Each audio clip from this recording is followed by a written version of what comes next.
Well, hello and happy training camp week or training camp 2.0 week, however you word it.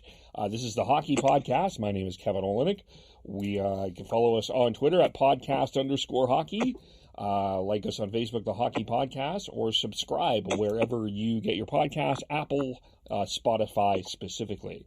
Midweek podcast. We are up at 9 o'clock in the morning to record a podcast. We've got Sean with us. Hello, Sean. Hello. It's 10 o'clock in Alberta time, so he gets to sleep in a bit, but not Tyler. Tyler's up early, right, Tyler? That's right, yeah. A week off from the day job, so it's great to be doing some podcasting on a Wednesday morning. Yes.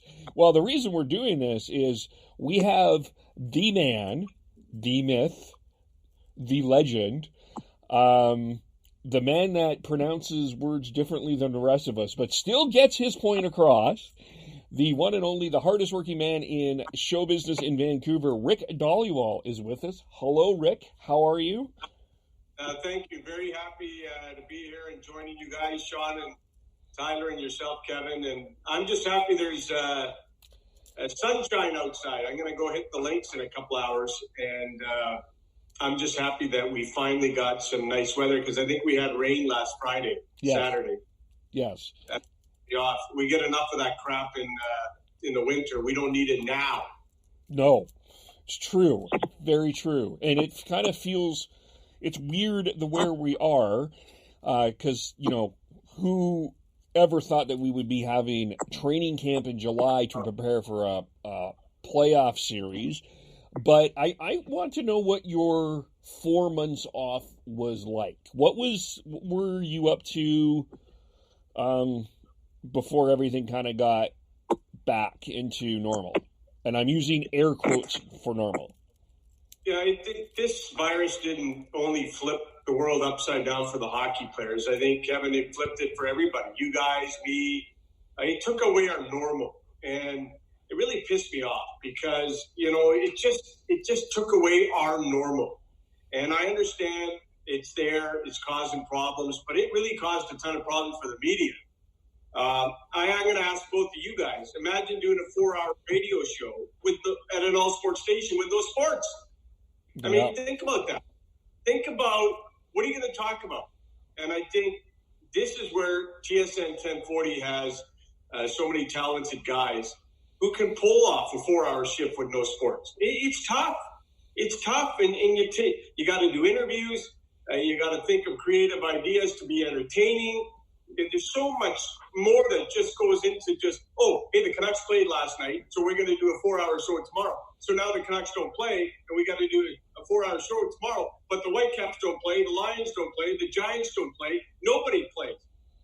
Have fun doing a 4-hour show, but this is where TSN 1040 excels. They have a lot of talented guys, Kevin, who come in and they still pull it off. It's the worst nightmare for an all-sports patient with those sports. But these guys are pulling it off and doing a wonderful job. Yeah, and I mean, I've talked with Pat Steinberg about that as well. But one of the things I thought was really great that TSN 1040 did was the best ofs. Yeah. That was a lot of fun, I think, just kind of looking back.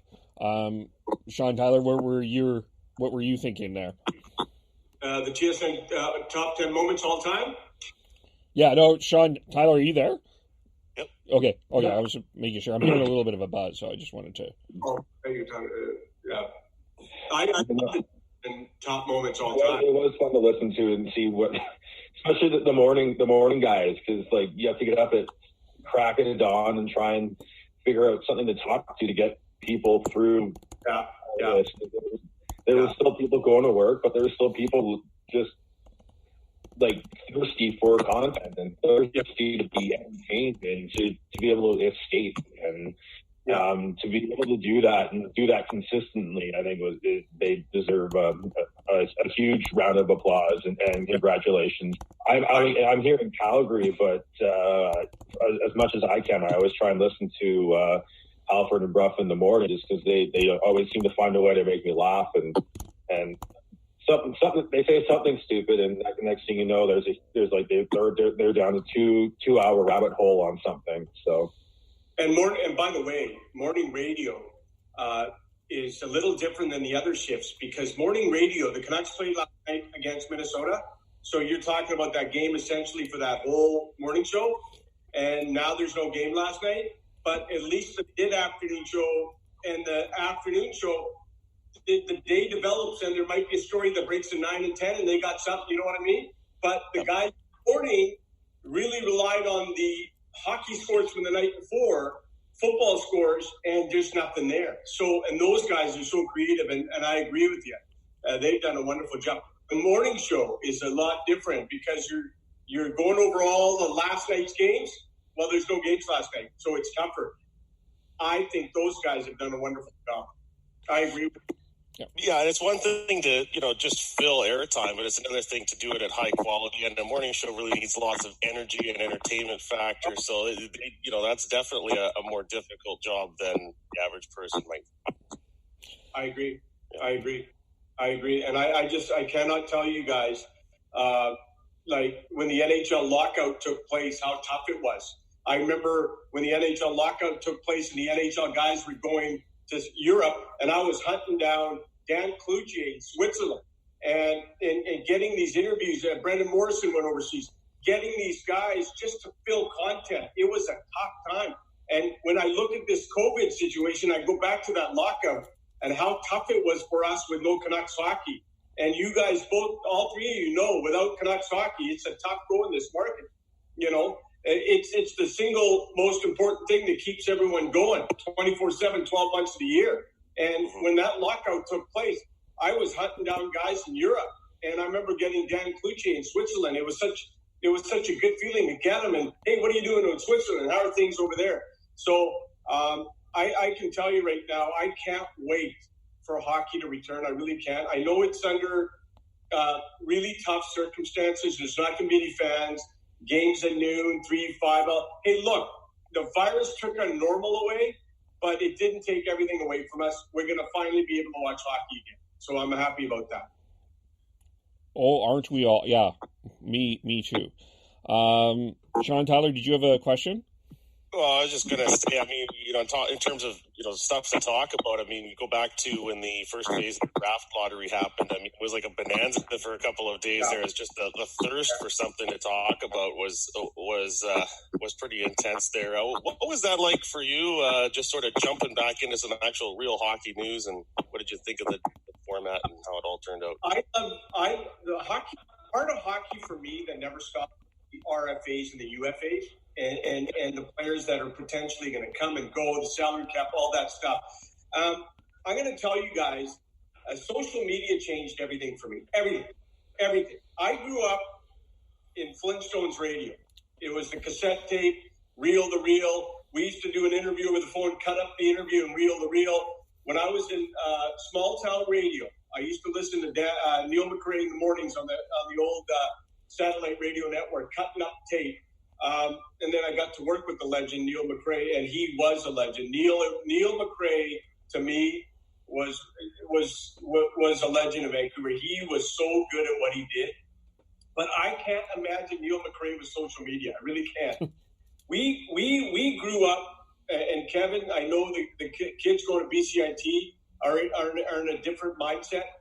I didn't have social media. I didn't even have a freaking cell phone. The cell phone changed my life for my work because now I can text agents in Switzerland, Germany, Russia. I can do it. Just the cell phone and the social media changed everything for me. Everything. I was Flintstones radio. I was the guy with the reel-to-reel cassette and cutting that up till about 1999, and then we got Burley, and then came the cell phone, yada, yada, yada. I'm telling you guys, social media, I look at Canucks Twitter. I got agents to call me, Kevin, and say to me, Canucks Twitter is toxic. You guys are toxic. You guys, but what social media has done, it has given you and everybody else on their platform to give your opinion. That's what it's about. There's nothing else about it. I love the passion. I guarantee you Canucks Twitter would not be as toxic if they had not missed the playoffs for 5 straight years. The reason the toxicity is there toxicity or whatever that fucking word is. The reason it's there is because we've missed the playoffs for 5 years. And it's been 5 years and no playoffs. I guarantee you guys, if we had made the playoffs 2 years ago or 1 year ago, it wouldn't be as toxic. I guarantee you take it to the bank. But because there is so much negativity of not making the playoffs in a red-hot Canadian market for 5 years, that is why it's toxic. But social media changed everything for me. And the cell phone changed everything for me in my industry. Sean and I were actually talking about that after. Go ahead, Sean. Yeah, you said that you talked to, like, what the agents are telling you that the Canucks Twitter, Vancouver Twitter is very toxic. Do they like compare it to, like, say, Toronto or Montreal? Let's put it this way. It's in the top 5. And I think Toronto is right there in the top 5 too. I haven't heard Toronto is any better. And I've heard let's just put it this way. It's sometimes, like, you know what? Derek Pouliot went through a tough time, guys, in Vancouver. His agent told me, man, it was pretty rough, right? Erica Branson went through a tough time, and negativity and just the negativity and the negative. Certain players went through a very tough time in Vancouver. I got to be honest with you guys. And there were certain guys that were saying when they got traded or left Vancouver, they were like, see you later. Don't, no problem. I'm out of here. It can be a toxic environment, but I guarantee to all three of you guys, when the Canucks return to the playoffs, and they will soon, when they turn that corner, you're going to see a lot of that toxicity move. It's going to get out. It's going to get out. There will be better times ahead. There will be more positive times ahead. Just got to get back in the playoffs, and you're going to see them turn that corner. How much do you think not having a Stanley Cup in the franchise history plays into all of this as well? Because we've seen other places where in Canadian cities where it could be 12 years out of the playoffs, 10 years out of the playoffs, longer stretches than what Canuck fans have endured. But there's always that Stanley Cup banner hanging in the ring to hang your hat on. How much do you think that factors in? Oh, it's a great question, great point. I was at the 82 team. 1982 was. I don't want to tell you how old I am, but the 82 team was one of my favorite teams of all time, and it was just they got hot at the right time. We had the Harry Neal incident in Quebec. Roger Nielsen goes behind the bench. They get hot. They go all the way to the finals. That, when I look at 82, 94, and 211, we were close. It was close. We were so freaking close. Game 7. And there's a bit of that. I agree. It's been 50 years and we don't got a cup. And meanwhile, Carolina's got a freaking cup. Tampa Bay's got a cup. And you're sitting there going, okay, let me get this straight. This hot Canadian market has got no Stanley Cup, but we got a cup winners in Carolina and Tampa Bay. It just makes you mad. It does. But 3 times in the cup final, and you're thinking, look, they were never going to beat the Islanders in 82. Okay. Rangers, that was close. And then you got the Bruins, that was close. Hey, they were close, but then when you think about Carolina and Tampa Bay, much, much less years in the NHL, they got a cup, it makes you mad. I can't say anything else. It just makes you mad. There is, but I also think too with the fan base, one of the things I'm noticing is I do feel there are people criticizing just for the sake of criticizing.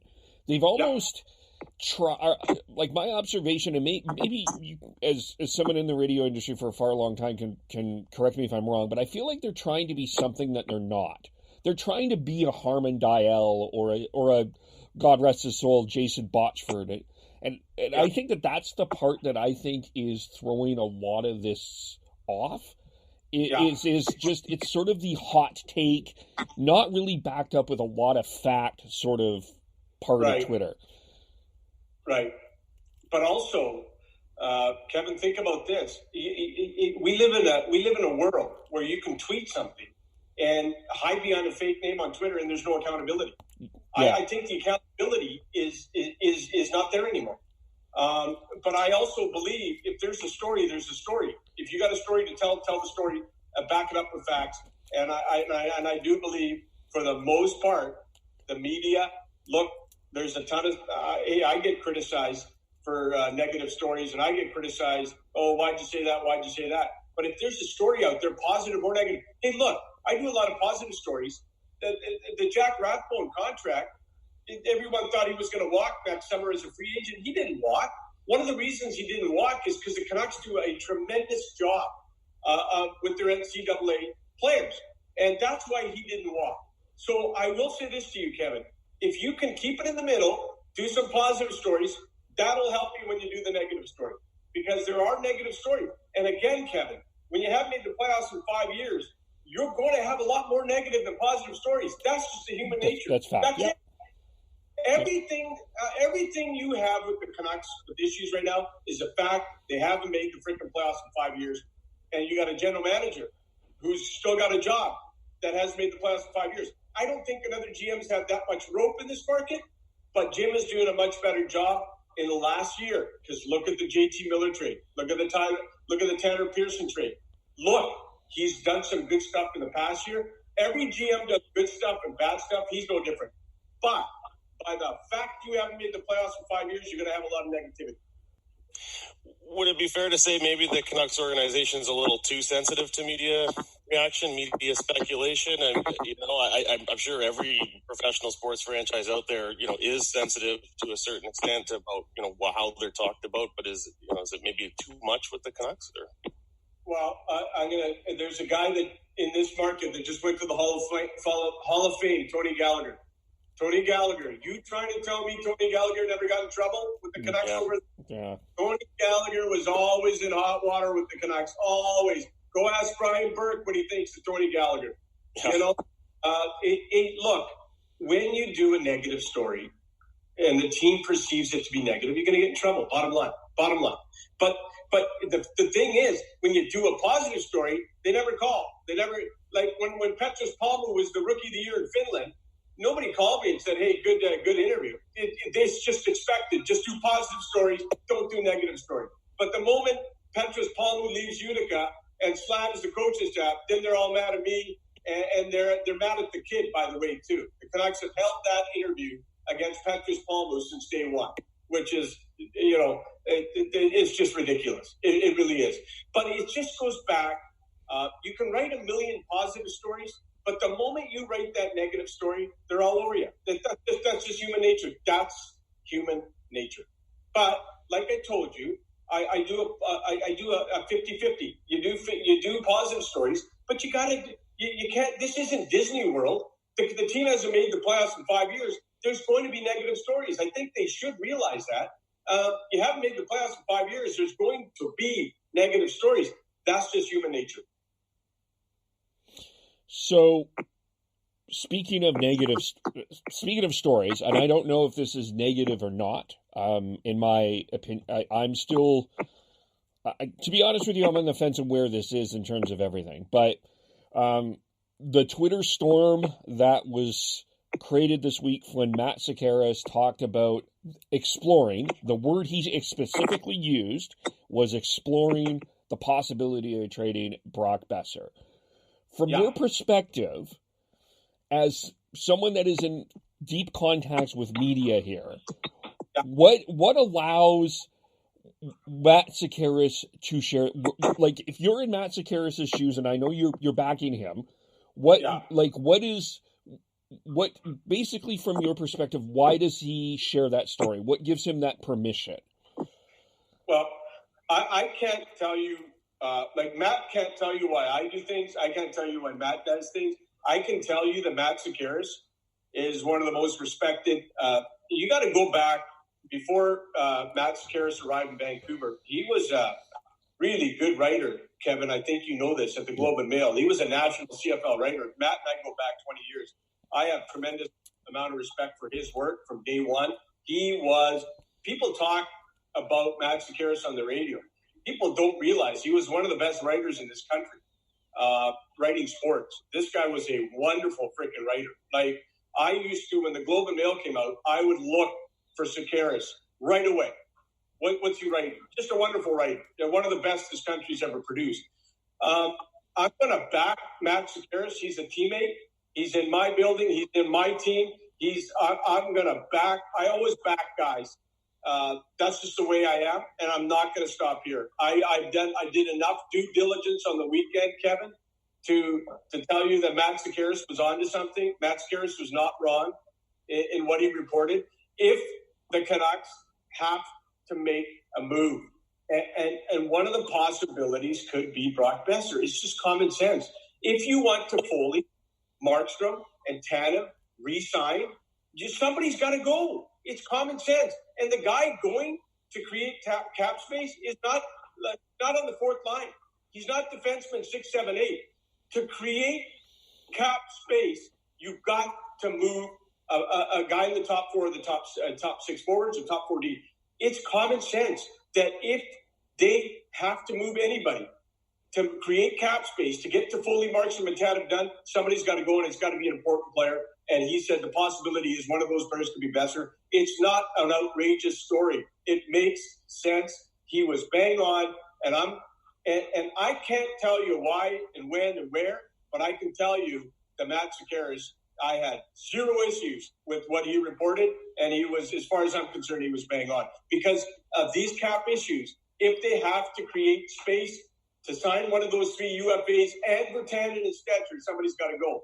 I don't know who it is, but it could be a possibility that it could be Besser. That's what he was saying, and it's not out of the realm of possibility. So it's just I guess my point is this isn't about sensationalism or hot taking. No. This is a guy that has years of experience behind him that knows what he's talking about. And Elliot Friedman just went on the radio yesterday, Kevin, and said basically that the Canucks have been have thought about moving Besser at some point in the last 2 years. Hey, listen, I'm a big Brock Besser fan. I don't want the guy gone. Young guys like Besser who score. Scoring's the hardest thing to do in the NHL. This guy is young. He can score. He's got hockey sense. He slows the play down. He's a top 6 forward at a young age. I mean, come on, man. I don't want to see the guy go. But if there's a casualty because of the cap, somebody's got to go. I mean, but Matt Sekeres, guys, I have a tremendous amount of respect for, and I will continue to say that. There's just no ifs, ands, or buts about it. Yeah. The way I read into it was that the Besser move would be more of the last chance, the nuclear move, if they can't find a way to make the multiple new moves that they need to make with Sutters, the Ericssons, the Baertschies, on and on to make it work. This is a big off season for Jim, and you just nailed it. Okay, what's happening with Ericsson, Baertschi, Sutter? Now you got Rathbone signed. So, okay, well, that left side looks, if Rathbone makes the team, the left side looks pretty sharp. What happens to Tanev, Stetcher, Virtanen? I mean, there's a lot. Jim's going to have, I think, one of his most active. Let's go forward to the NHL draft. Yeah. Jim's going to have one of his most active NHL drafts coming up that he's ever had. I think Jim's going to be moving and dealing, and I think he's going to be trying to create some cap space. He's going to try and get rid of some bad contracts. I think he might make a big deal or two. I'm really excited to see what Jim does at that NHL draft because he's got a lot of things right now on his plate if he wants Markstrom, Foley, and Tanev back. I believe they want all 3 guys back, but, man, that's going to be tough to do. I think the whole league's going to be super busy. Because it's a short off season. You've got teams that are in financial trouble, teams that are in cap trouble. I think it's just going to be just. I really hope that we can have a live draft, not what the NFL had. So you can have all the camera shots of GMs on the phone and people overreacting to it or just thinking about what could be, because I think it's going to be just almost pandemonium in terms of what the moves could be. Oh, big time. And I feel for the junior hockey kids right now. I'm a huge junior hockey fan. I don't know if you guys know that, but those kids that are going in that draft, that NHL, look, they got to wait 3, 4, 5, 6 more months, right? It's 3, 4 more months. It's ridiculous. And these kids are chomping at the bit to get drafted. And I know they're doing Zoom interviews with all the teams and everything, these young kids. But the Canucks don't have a pick rounds 1 or 2. We're going to find out what happens with the first overall pick shortly, I guess, whether the Canucks have a shot at that or not. But you're right. I hope this stupid virus is gone so we can get back to normal and we can have a normal NHL draft. as opposed to these drafts where they're done just basically over Zoom. So I'm hoping for an NHL draft, a rink packed with fans and teams, but we're just waiting on the medicine for this virus, and I don't know how many months that is. Yeah, I interviewed Brian Weed from the BCHL, kind of talking about where they're at in terms of the return to play, and they've got some fascinating issues to deal with in and of themselves. Especially they have an American team to deal with, so that's going to be fascinating in of itself for them for sure. Tyler, did you have a question, or before I? Yeah, that'd be nice, Rick, to kind of whatever extent you're willing to share with us. Hear just sort of the process and the effort it's taken you over the years to develop and maintain your network of contacts that you have. Because that's what you seem to be really quite famous for, is the number of connections you have in the game, particularly with agents. Like, just tell us about how that came to be and how much work it takes to maintain that good relationship with everybody. I think for me it started when I was covering junior A hockey in the early 1990s. My first job in small towns covering junior A hockey, and you get that feel and you get the thirst for information. I have a passion and thirst to get the story. I don't always get it first, and I made a million mistakes, but I'm going to tell you guys, the only people that make mistakes in the world are the people who try. If you don't try, you never make a mistake. If you're trying, you're going to make a mistake. I've made a million mistakes. I've been wrong a million times, but you got to have a passion and heart and enthusiasm to do it. I have this built-in passion to try and get it first. I always get it first. I try, but I make mistakes. But again, guys, you got to have the thirst and the knowledge to get the info. I think every agent I know, I had to cold call first. Like, okay, let's go to JP Barry, a good friend of mine, one of the super agents. There was a time when I had to call him and say, hey, JP, it's Rick at CKWX. And then when you establish the first call, then the second call, third, and you try and develop. You don't develop a relationship with every agent. You try to, but you try just like, okay, just like you're in a bar, you meet someone and your buddies, you break up a conversation, and then the second time, hey, how's it going? You always cold call someone first, and then if you show them that you care about their client, their team, then you're in. If you don't, if you're going to call JP Barry and say, hey, your client sucks, he's a shit, it's all over. People ask me, David Braley, how did you get your friendship with David Braley? I used to go to the BC Lions games at Empire Stadium in the early 80s. I'm a huge Lions fan. People, I just love the BC Lions going way back to Empire Stadium. Roy DeWalt, Joe Paupow, Larry Key, all these guys. I'm telling you, I love the Lions. If you show people that you care about their product, it helps. Ron Toigo, I love junior hockey. David Braley, I love the CFL. If you show people that you love their product, it helps. But if you're going to call David Braley and say, fucking Lions suck, CFL sucks, well, it's not going to go very far. I think it's all about relationships, about the gift of the gab, really. I'm a talker, as you guys can tell in the last 20 minutes. It's just a gift of the gab. But again, I want to emphasize, I hate the word insider. I'm not an insider. I'm just a guy who loves working on stories. The insiders are Bob McKenzie, Darren Drager, Elliot Friedman, and those guys. I'm just a small town guy who likes working on stories. Those guys are kings and national guys. I'm just a guy, a small guy in Vancouver. That's it. Not an insider. Guy who likes to work on stories. Got to have a passion for it. You got to have an enthusiasm for it. If you don't like what you're doing, you're not going to be successful at it. I just lucked out with a job that I absolutely love. And when you love something, you go above and beyond the call of duty in that job. So I don't think it's anything more than the gift of the gab, loving what you do and having a passion to get the news first. That's all it is. But I'm going to emphasize, I've been wrong a million times. But the only people that are wrong in life are the ones that try. You have to try. If you don't try, you'll never be right or wrong. So I think that's what it boils down to for me.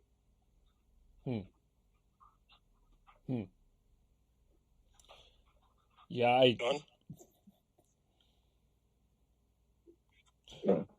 Sean, you still there with us? Yeah, I'm still here. Okay. Yeah. But yeah, like you said, Rick, you try, one of the hardest workers we know in sports radio. I honestly think nationally, but even when you're breaking stories at 3:30 in the morning, Berchi one specifically. Can I tell you the background of the 3:30? Yeah, tell us. Yeah, for sure. Yeah. So it was Friday night, and it was around 10:30. I got a bit of a tip off that someone is going to opt out with the Canucks, and then around 11, I got another tip that it was Sven Berchi. So I had to call somebody in Switzerland and contact them, because Sven's in Switzerland, right? He's a Swiss guy, right? Yep. So I emailed the guy at 11. I tried to call him. He didn't pick up. I emailed him. So at 3:30 in the morning, I had to take a leak. So as you're taking a leak, everybody checks their cell phone. Anyways, I checked cell phone, and I got a response from the email. And so I called the guy, and I got it confirmed that it was Sven. And then, it was 3:35, and I just kind of thought, should I tweet it now, or should I wait till 5, 6, 7 in the morning? But I just thought, do it right now. And I was absolutely flabbergasted by how many responses there were at 3:30. Like, there were people pushing the like button at 3:30, and I'm thinking, am I the only idiot at 3:30? No, I'm not. So I just elected to do it at 3:30. That's all. But I just got the confirmation on the email. I made the call. Look, you can't go with one source. You can't, Kevin. And Tyler and Sean, you got it. Today's world, because I've been ripped a million times. When you're wrong, you get ripped. And Canucks Twitter, they hold you accountable when you're wrong. I get ripped all the time. No matter what I fucking tweet, I get ripped. But you always get ripped, because even a positive tweet, 3 to 4% of the people are going to think it's negative, right? I could say, like, it's Rathbone. Yesterday morning, guys, at 9 o'clock, I tweeted, there's no update on Rathbone. And the one guy tweets back, if there's no update, then why the fuck how you tweet? Well, the deadline's Wednesday. And Thomas Drance, who's an awesome reporter, reported that there's good vibes. And so I just, Canucks might get a deal done. So I just said, hey, good vibes, but no deal done yet. And some guy tweets, well, if there's no news, then why you fucking tweeting? That's what I mean. You can't win. You can never, ever win 100% of the time. You can't win. But if I didn't have to get up to take a leak at 3:30, I don't know if that would have happened.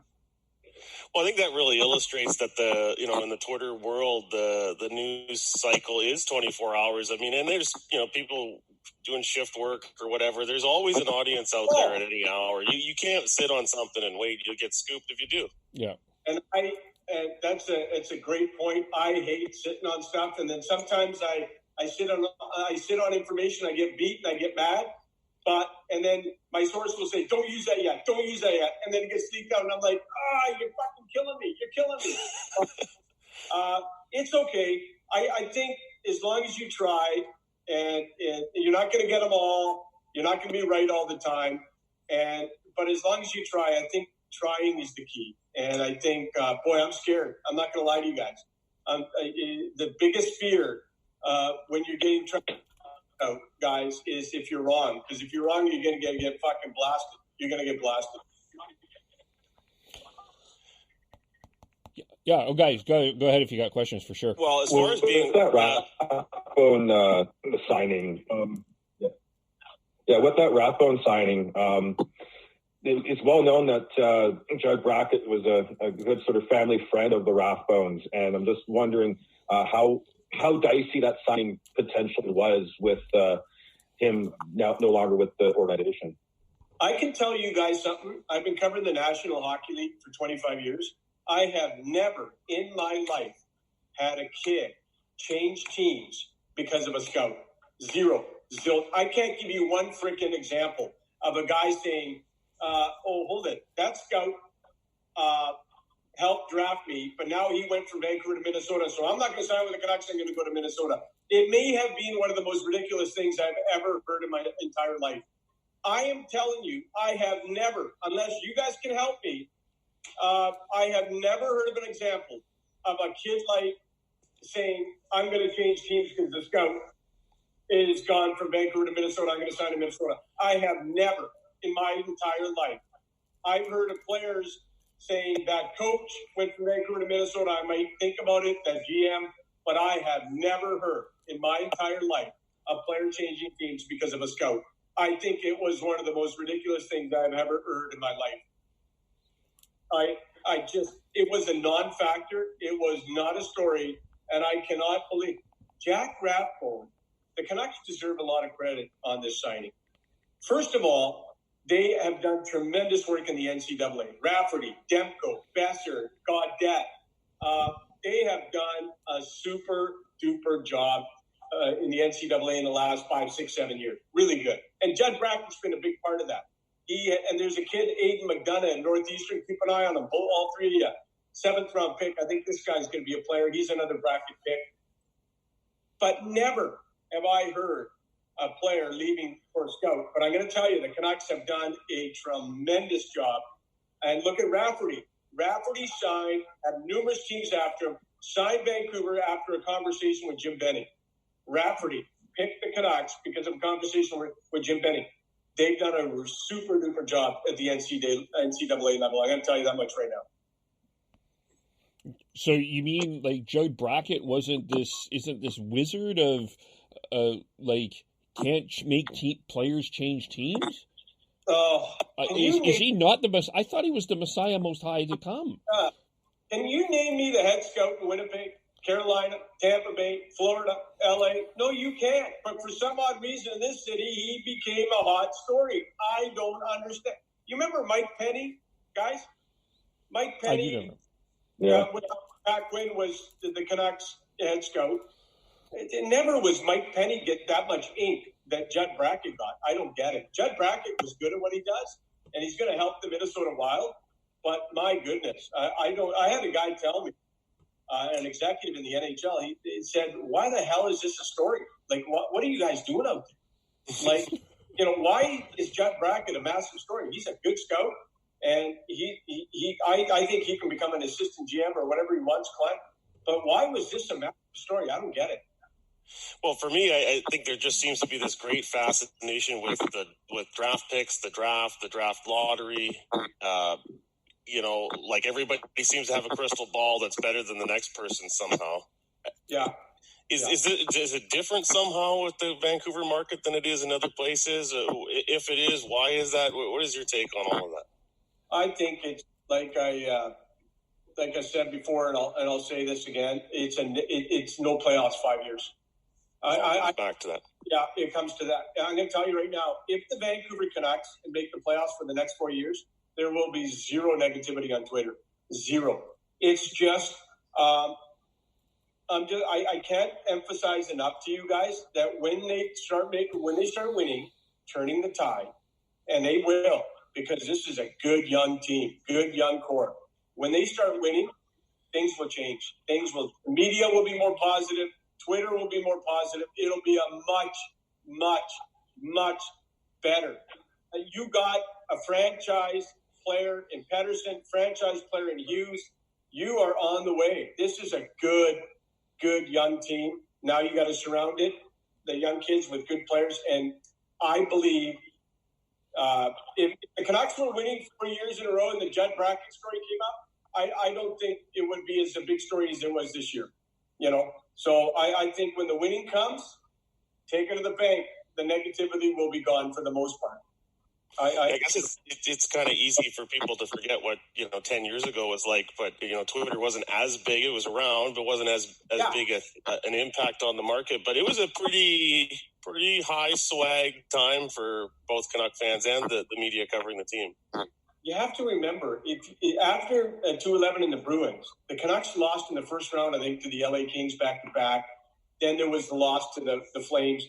There hasn't been a ton of success since that 2-11. You have to really think about that. And then it's basically been 8-9 years of really not great hockey, not a lot of success. So there's a lot of pent-up anger. No playoffs. We really haven't done anything, the hockey team, the franchise, since 2011. After reaching that Stanley Cup final, Game 7 on home ice, they really haven't done much. And it's a lot of pent-up anger, but it's going to turn. And when it turns, you watch. When they start making the playoffs and going on deep playoff runs, we're not going to be talking about a negative Twitter. I'll tell you that. And there's a few shit disturbers on Twitter. You know who they are. There's the same guys every day causing the same shit. It's just, you know what? Those guys will be silenced too when you start winning. Yeah.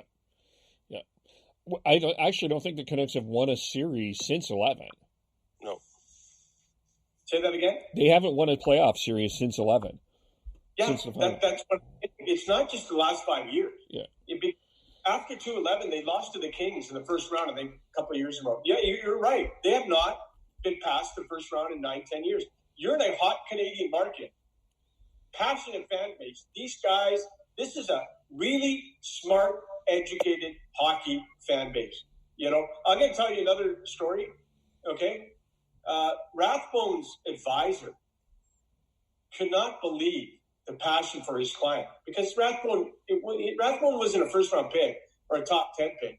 He's a fourth-round pick any way you cut it up. He's a fourth-round pick. He's like, to me, he's like, I can't believe, you know, this passionate fan base cares about a fourth-round pick like that. But that's the whole point. It's a passionate fan base, and it's a smart fan base, and they care. The care meter is very high in the city. That's something that you guys got to take into effect. And this city, if it loves a player like a Petey or a Hughes or a Besser or the Sedins or an Alex Burrows, they will embrace unconditionally. There is no ifs, ands, or buts about it. Like, you can, like, there is a, like, criticize all you want, but if they love a player, they absolutely love a player. Yeah. Well, and it's just not the stars. Gino Ojic is still. Gino can't walk down any street without, hey, Gino. It's just not the star players. They love those lunch bucket, get on your boots, work hard type guys too. They love those blue collar type players. It's just not the stars. And there's a lot of third, fourth liners over the years that people that have fallen in love with too. Yeah.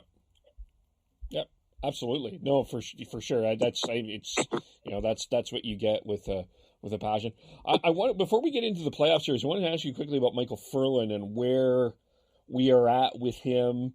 You mentioned it's not concussion related, that he's I'm practicing these new words. I'm still struggling with them. Unfit to play right now. Where are we at with Furlan? What percentage do you think we'll see him in the playoffs? Very good percentage. Very good percentage. You're going to see Michael Furlan play. This isn't concussion related. I can't get into the details. I can just tell you it's not concussion. The guy was skating last Wednesday, Kevin, and the Canucks put him on their Twitter account, and he was flying around the ice. What could possibly happen last Wednesday and now? It's not concussion related. He's going to be fine. Michael Furlan, I was a big fan of the signing because your top nine gets stronger, harder to play against. And Travis Green loves size. Can you not look at Pearson and JT Miller? Hard skill.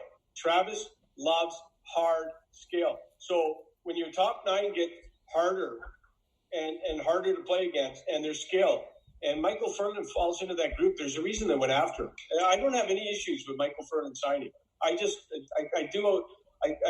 The agent did a great job getting the fourth year out of Vancouver. That I'm going to give props to Furlan's agent for getting that fourth year, because I don't think other teams are offering for.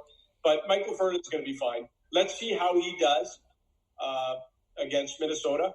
But I fully believe he will play for sure.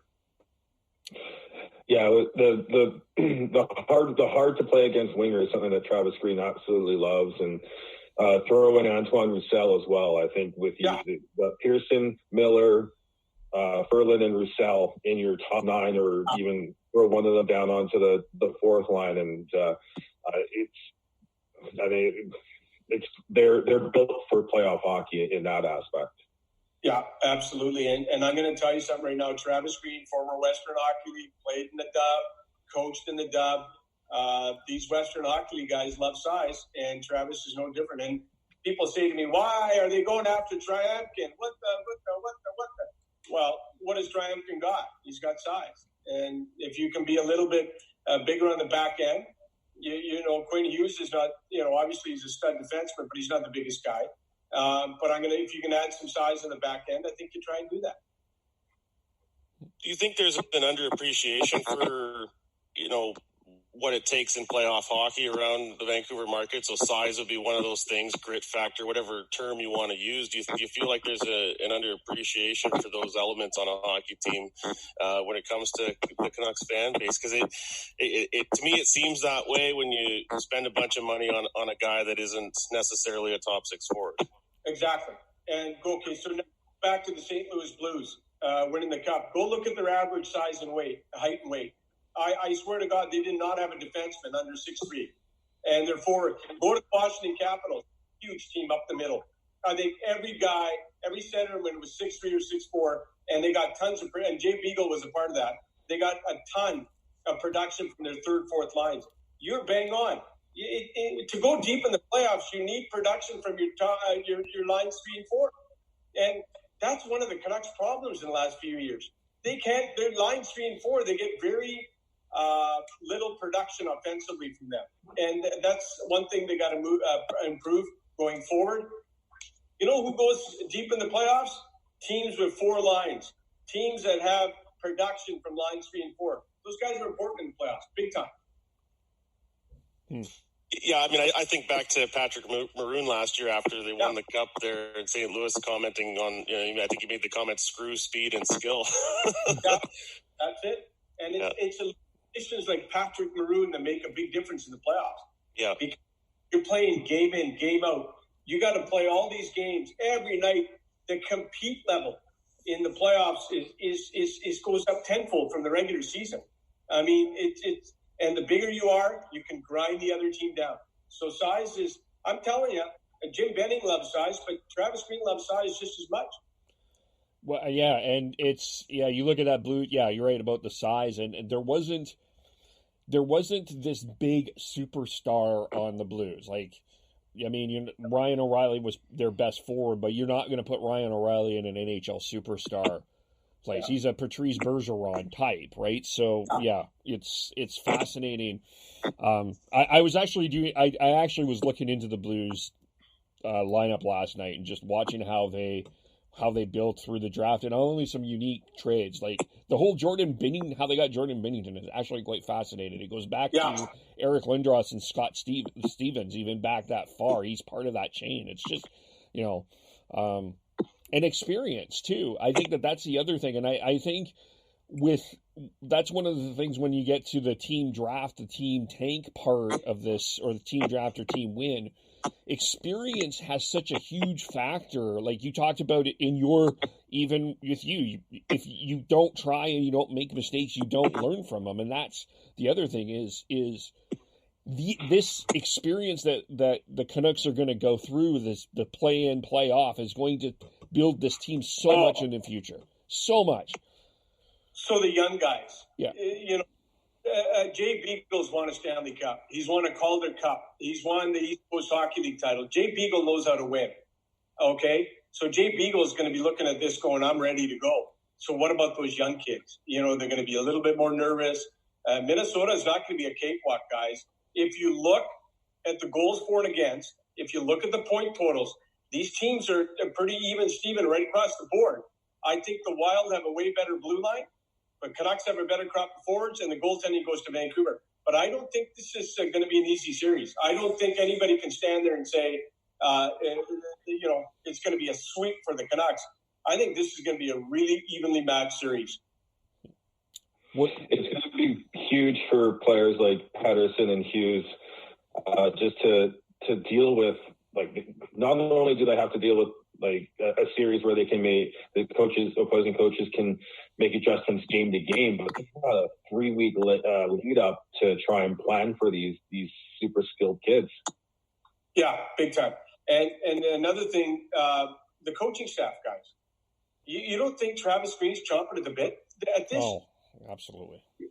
Okay, so he comes here, replaces Willie D. He does nothing but lose in the first 2 years. Now they're turning the corner. I'm going to tell you, I think the most excited guy in the Canucks organization right now is Travis Green. Take it to the bank. Take it to the bank. And here's a one for you guys. Travis makes the playoffs or does something here. There's going to be a contract waiting here pretty damn soon for the guy. You know, I think that Travis Green's got a lot of stuff here at play in this play down for sure. And I can tell you right now, after talking to him as well, he is chomping at the bit to go. Yeah. And the other two factors, I think the one that hasn't been talked about as much as we'll talk about the bigger elephant in the room in a second here, but it will be nice to have for Bo Horvat to have regular wingers. Oh. Because he was. I don't even remember how many players he played with. I thought Tyler. I'm not sure. I think Sean and Tyler even played with him this year. I think the members of the Vancouver Giants have played with him. I think so. Here's the thing, though. Last 2 days of practice, he's been with Besser and Pearson. So it's only lines 2 and 3 that there's been an extra forward. You're not going to see that split up. It's going to be Horvat, Besser, and Pearson, okay? So I think that's a good line. I think they're going to stay together. I want to know how the heck does he get Ferland in the lineup? And you can hate Louis Eriksson until you're blue in the face, but Louis Eriksson's got experience. Yeah, he kills penalties, and Travis is probably going to sit there and go, "Oh boy, what do I do with Louis?" So how do you get Ferland in?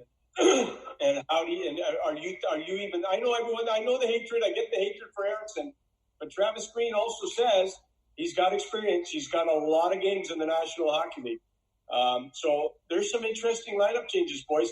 How do you get Ferland in? Who comes out? Interesting times. Where are you at? What? So let's ask about Virtanen. I'm not bringing up the celebrities thing, but how important is this run for Jake Virtanen going forward? Huge. He's an RFA with our rights. I think he can ask for over $3 million. I think if his stupid COVID didn't hit, he would have hit 20 goals. 20 goals by a young power forward is pretty damn good in the NHL. He's starting to figure it out. The maturity is coming on the ice for Jake. The maturity off the ice needs to come as well, but that'll come at his own pace. But I just love – I want to see more consistency. He kind of has 4 good games and then kind of 2 weeks ago, and where's Jake? Consistent. The biggest thing that Jake should have learned from the Sedin twins, in and out, was you were in a dressing room with the Sedin twins. There are not 2 classier guys on and off the ice. You got to learn from guys like that. You got to learn. You got to learn their habits. Training camp, the Sedins always came tip-top shape. If you can't learn from the Sedin twins and you were on that team, boy, oh boy. Boy, oh boy. But I'm a big Jake fan. I think 18 goals was good. I think he can get to 25, 30. Don't give up on him. Just he's going at a slower pace than you wanted for a high draft pick, but he's going to get there. The one player that we haven't talked about, and he is an RFA this year as well, is Adam Gaudette. And the need for scoring in the bottom 6 in the playoffs is huge, and he does that. So going into the season, knowing all of Travis Green's likes and wants for his bottom 6, you would question whether or not he'd even be in the lineup. But how do you keep that guy out of the lineup going into the playoffs when you need that sound bottom 6 scorer? No, you don't. He's a big part of the future. And at the trading deadline, teams are asking about him. You don't touch Adam Gaudette. You let him learn. You let him develop. You let him grow. You don't touch that kid. That kid's going to be a player. I love his enthusiasm and passion when he scores a goal. And that, to me, is important. When you love the game that much and you show that excitement after a goal, that tells me you're going to get better and better and better. He had a couple of stints in Utica, didn't get down, came back up, scored some nice goals, important goals, goes to the net, has got no fear, loves playing along the wall, stands in front of the net, his shot is improved. You do not touch Adam Gaudette. It is kids like Gaudette who are going to learn and grow in the playoffs better than anyone else. You watch. This kid's a big piece for me in the future. Yeah, I love Gaudette. I think, like, if you that Gaudette Virtanen, if you can keep that combination together for years, especially in a third line, that is great going forward for Vancouver. Well, look at Vancouver up the middle. Yeah. Yeah. Horvat, Pettersson, and Gaudette. That's a pretty damn, and even in Beagle.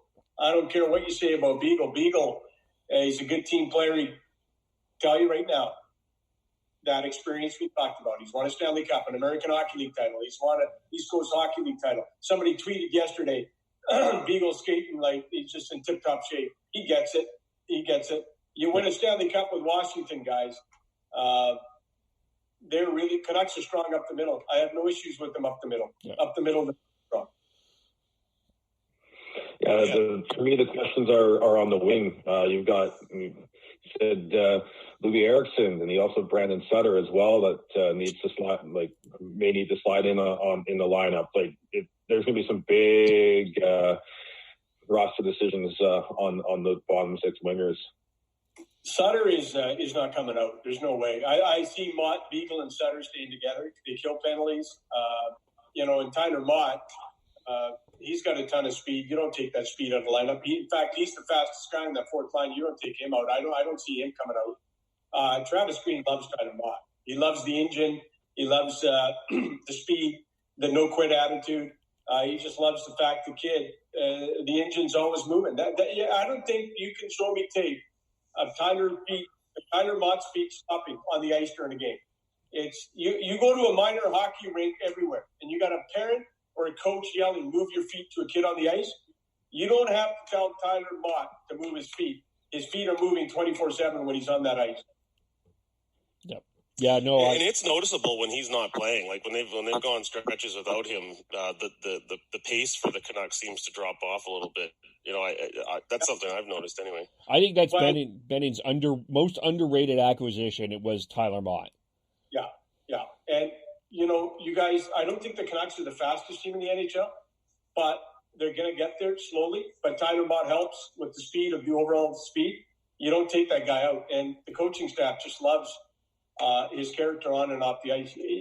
Tyler Mott's not going anywhere. He'll be re-upped in Vancouver this year, and I would not be surprised if he got a little term as well.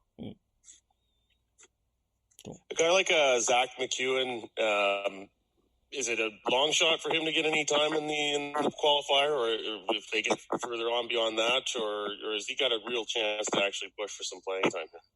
I got right now the extras for me are Ferland, McEwen, and Eriksson. So you have to ask yourself, I want Zach McEwen in there, but who comes out? Yeah. Okay, that's the problem. And right now, Roussel and Virtanen for me on the right, on the third line. Who comes out? The fourth line is set. I told you I don't see Mott, Beagle, and Sutter getting touched. So it's not a case of do you want Zach McEwen in the lineup? Everybody wants him in. The problem is who comes out. Yeah. Tell me who's coming out. That's the problem. Well, sometimes that problem sorts itself out with injuries and whatnot. I mean, you hope that doesn't happen, but it does tend to go that way. Yeah. And I'm going to tell you guys, there's going to be injuries. There's going to be, because these guys have been off 4 months. There's going to be freaking injuries galore, I think. So a lot of these black aces and guys like McEwen, they'll be ready to go. And Zach McEwen's progress this year, man, oh man, just so happy for the kid. Worked hard. He's that late bloomer. He didn't have a lot of success at 16 and 17 in junior hockey, and then he took off at 18, 19. He had a ton of teams after him. Late bloomer. Love the late bloomer stories.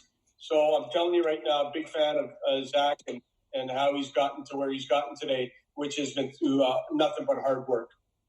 Fair. And let's quickly touch on the defense. We've got Hughes, Tanev, Edler, Myers. How are you seeing 5, 6, 7, 8? Yeah. I don't see Fanberg coming out. I'm sorry. I just don't see him coming out. I see Jordy Ben as the extra defenseman right now at camp. forget about the defense right now. The defense right now, there's no urgent. You don't have to get a foul in it. You don't have to get a McHugh in it. It's not a huge. There's only 6 of them and Ben 7. I'm looking ahead to next year. Who's here, who's not? Tanev, UFA, Stetcher, RFA. Boy, those are 2 big decisions. I'm a huge Chris fan, but man, oh man, they don't got the money right now and the term. And he's worked his ass off to become a UFA.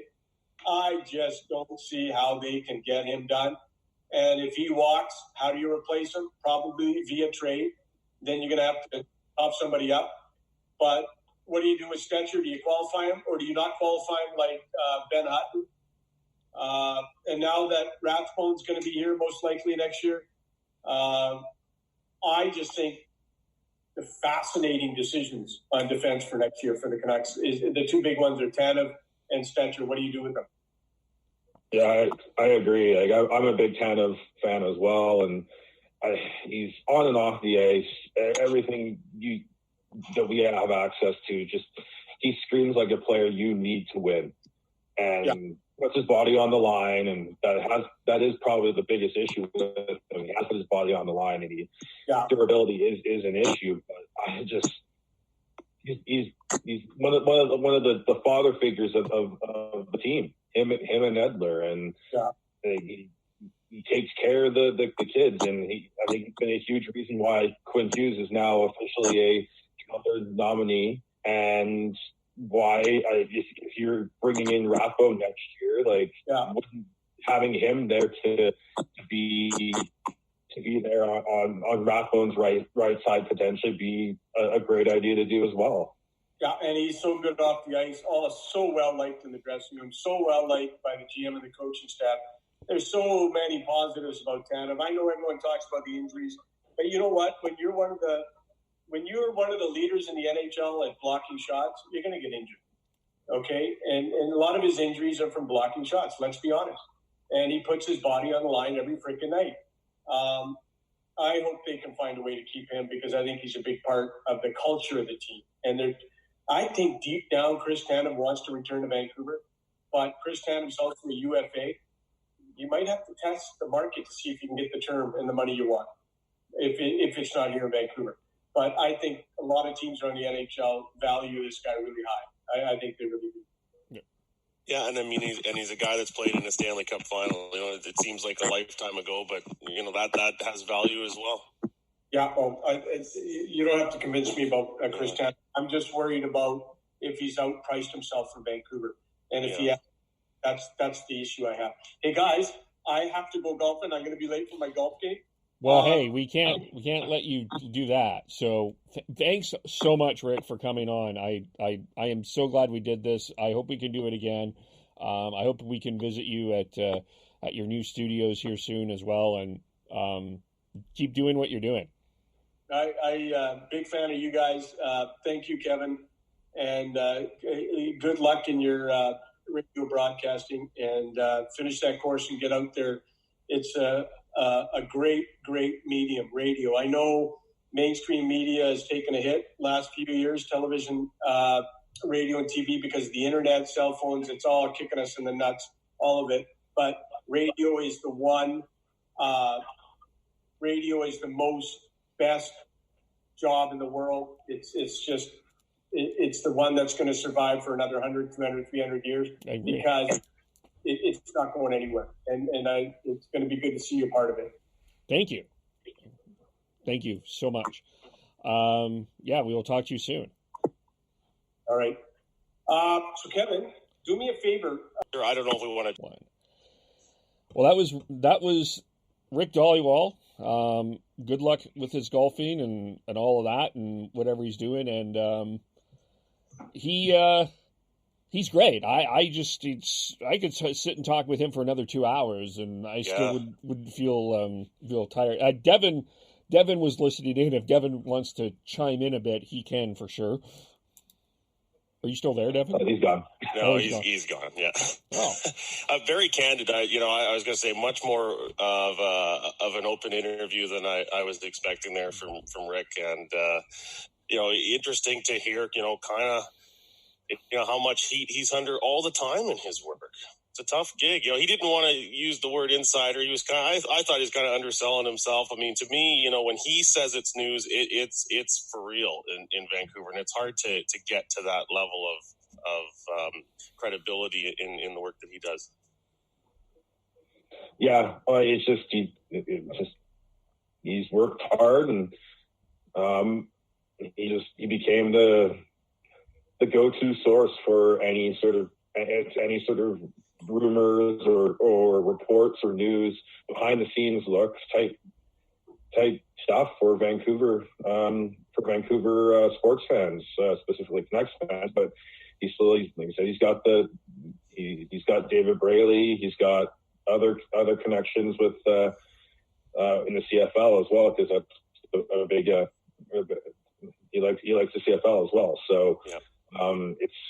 I really like listening to him talk. He's fantastic. I know I sound like I'm fangirling or gushing about him, but it's always fun to talk to people who are passionate about what they do and the sports they cover. So it's great, and I was very appreciative of how candid he was on a couple topics. Yeah, and particularly on the topic of toxicity too. Like, I will kind of wondered if he would maybe downplay the fact that there's a bit of a toxic feel to the Canucks fan base, but no, not only does he feel like it is a little toxic, but had a lot of feelings there on why it is. Yeah. Well, go ahead, Sean. Oh no, go, Kev. Yeah, it was great. We've been trying. Full disclosure, we've been trying to get Rick on for a year. It was tough to pin him down. He's a busy guy, but we're glad to get him on, and I'm sure he'll come on again, and we look forward to that. We've got lots that has happened and a lot coming on. We recorded our last regular episode. I'm using air quotes, regular episode, where we dove into the Brock Besser, Matt Sakaras thing, and I did a whole clip. If you want to listen to that specifically, I uploaded that you can listen to. We have Brian Weed from the BCHL come on and talk about the return to play for that, so you can check that out. But coming up, Sean, you've been working on this forever. I've lined up someone to talk about some more stats stuff. One of the big things that I've always thought about these advanced stats, the more in-depth analytics that people are spouting now a lot, especially on social media, is how do they show defensive impact on the game? It's really easy for these stats to show puck possession and where the play is when the player is on the ice, but I don't think they do a good enough job. At least the public stats specifically show a good enough job showing how good a player is defensively. So I've got Bryce Chevalier lined up for next week, and he's a data scientist and tactician. Works for the Kingston Frontenacs and a student at Western University, and he posts out on Twitter with his handle at FAUX Center CENTRE. These good visual graphic charts that show comparisons of player strengths and weaknesses. So I've talked with him, and we're going to try and tackle how advanced stats can show how good a player is defensively, as opposed to just the average stat, which is Corsi and puck possession and expected goals and everything like that. Okay, cool. We also have Chris Faber coming on. As well, because he is been at Canucks training camp, so I wanted to get his perspective being there. What is the new normal at the training camp facility like? And the all-Canadian team draft? The all-Canadian team draft will be recording this week, where we try and put together two lines and a starting goaltender using the players from the Canadian the Canadian team's rosters. Yeah, so I feel like Kevin's really overthinking this, but we'll find out to see if he's either a mad scientist or just some raving lunatic on Twitter. And Sean, have you not devised some clever method of determining the draft order? Yeah, we'll be doing. I found some random spin the wheel deal on online, and we'll do that as we go to see who goes first overall. Well, hey, if you think I'm the mad scientist, Devin is the one that has papers, Lord knows, everywhere. So yeah, that's probably why he left us earlier, so he could start on his research. He's got extensive papers and God knows what. Yeah. And also, we are getting a new website. It is coming, so you will be hearing some writings from us. We will be doing some live recaps, starting with the the exhibition games. We'll be talking about the Leafs, Canadians, Jets, Flames, and then get into the Canuck Jet exhibition game. That regional rivalry, that close regional rivalry that Vancouver and Winnipeg have. To be fair, that's an old Smythe division rivalry, and they've played in the playoffs in the early '90s a lot. So they've had a tremendous amount of playoff series, and they are rivals, but it's just they're not regional rivals. That's all someone had to play the Jets. That's true. Yes. Yeah.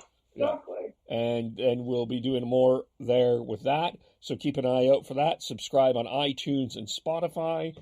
And follow on Podcast Hockey. Follow Heidi Maiswalds. Follow Devin Gore at How09. Follow Chris at Schneidz, SCHNEIDZ. Follow me, KVOLE. Tyler, how do we follow you? At T Noble on Twitter, TNOBLE. And Sean? And I am Beardy Canuck 03 on Twitter. All right, and thanks everyone. And of course, Dhaliwal, you know how to find him. And we will talk to you all very soon. Bye for now. Very soon. Bye for now. Very soon. Bye for now. Very soon. Bye for now. Very soon. Bye for now. Very soon. Bye for now. Very soon. Bye for now. Very soon. Bye for now.